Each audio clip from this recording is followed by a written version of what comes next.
Allez, salut à tout le monde. Cette vidéo, je la fais aujourd'hui avec un cœur serré, triste. Je vous jure.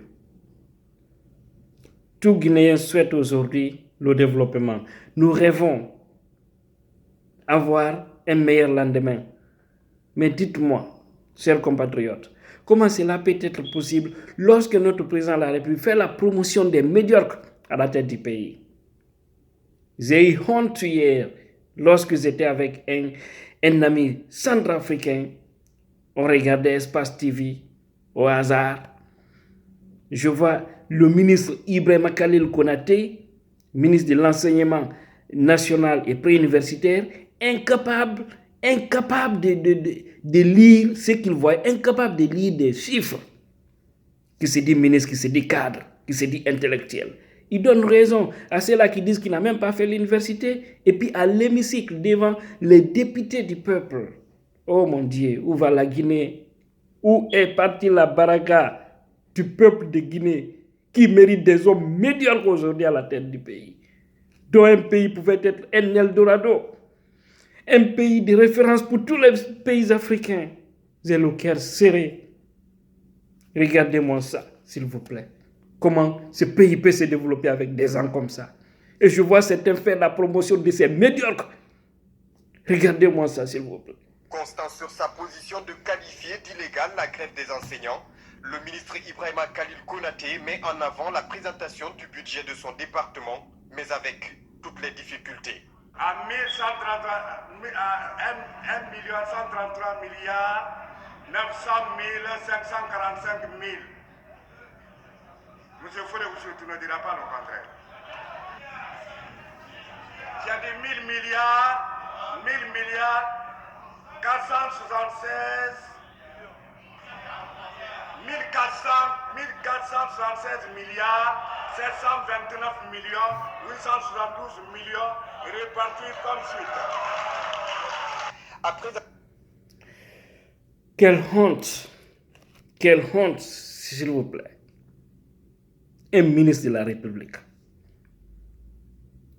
Et aujourd'hui, il est à la base de tout ce que le peuple de Guinée est en train de vivre par rapport au système éducatif, par rapport à la grève prolongée des enseignants qui réclament vraiment un meilleur traitement.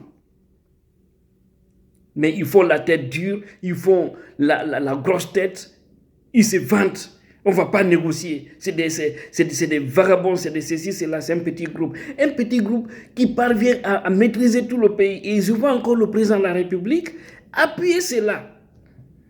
Et dit de ne pas négocier avec Souma.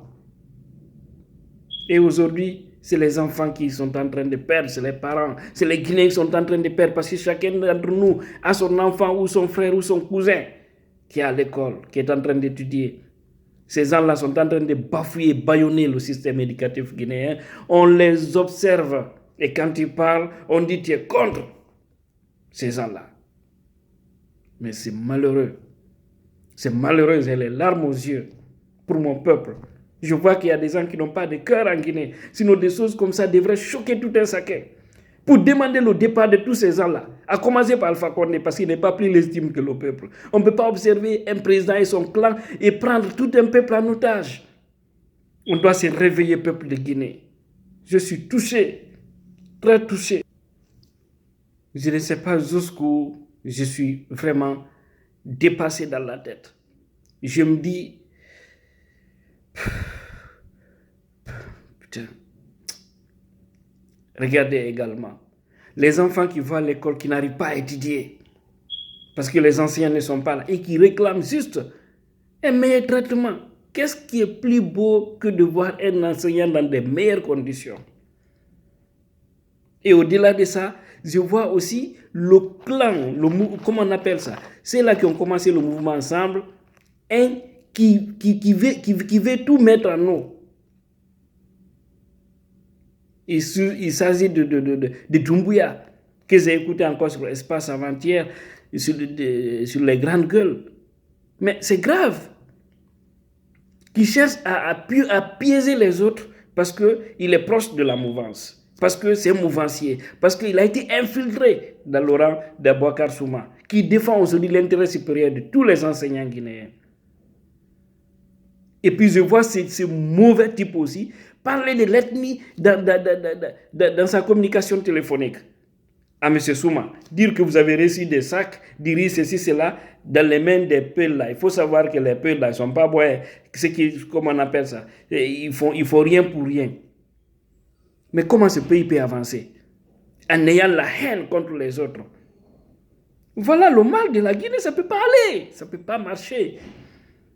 Regardez, au moment où les enfants sont dans des meilleures écoles, aux États-Unis, en Europe, et regardez, nous, nos enfants en Guinée qui sont en train de vivre. Regardez. Mais tel n'a pas été le cas.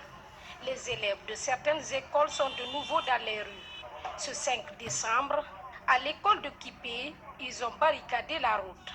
La cause serait, selon eux, l'absence des enseignants dans les salles de classe. Les profs ne viennent pas. S'ils viennent de 10h, ils rentrent. Ils nous donnent même les examens. Nous avons soumis. Parce que depuis le 15, on ne fait pas cours. Jusqu'à le 4 aujourd'hui. 300 élèves dans la salle. Est-ce que nous pouvons faire dans une salle 300 élèves? C'est pas bon. À 9h, les choses deviennent sérieuses. Des pick-up de la police envahissent les lieux. Cette présence des forces de l'ordre affecte négativement les écoliers. À l'autre bout du couloir des établissements de Kipé, l'on pouvait apercevoir les manifestants, en majorité des lycéens. On assiste à un face-à-face entre policiers et élèves.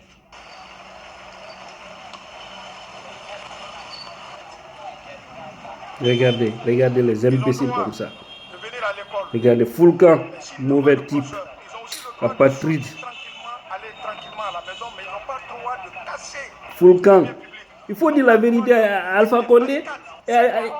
Regardez ça. Les forces de l'ordre ont pu maîtriser la situation. Des enfants comme ça qui étaient enfermés dans les salles de classe ont pu des bébés en pleurs. Chacun se précipite Regardez. pour rejoindre son fils.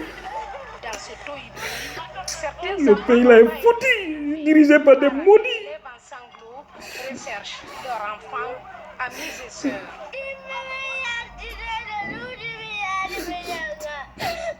Mon Dieu, regardez. Mon Dieu. Je ne peux même pas finir à regarder ça. Des maudits comme ça qui m'aident. Oh. J'arrête la vidéo parce que si tu me donnes, s'ils avaient la force, tous ces imbéciles vont quitter le pouvoir et leurs enfants sont dans des meilleures conditions, ils sont en train de piétiner l'avenir de tout un peuple. Et je vois des maudits aussi qui les soutiennent, des imbéciles, excusez-moi du terme, mais je suis sur mes nerfs. Je suis sur mes nerfs contre ces imbéciles qui ne veulent pas que mon pays puisse avancer. Quand je vois les États-Unis, les autres pays, comment les gens sont respectés, comment les gens vivent ici, je me dis, mais qu'est-ce qui ne va pas en Guinée? Et un soi-disant professeur qui a passé tout son temps dans des pays développés, qui vient foutre la merde dans mon pays. Oh mon Dieu. C'est pas possible.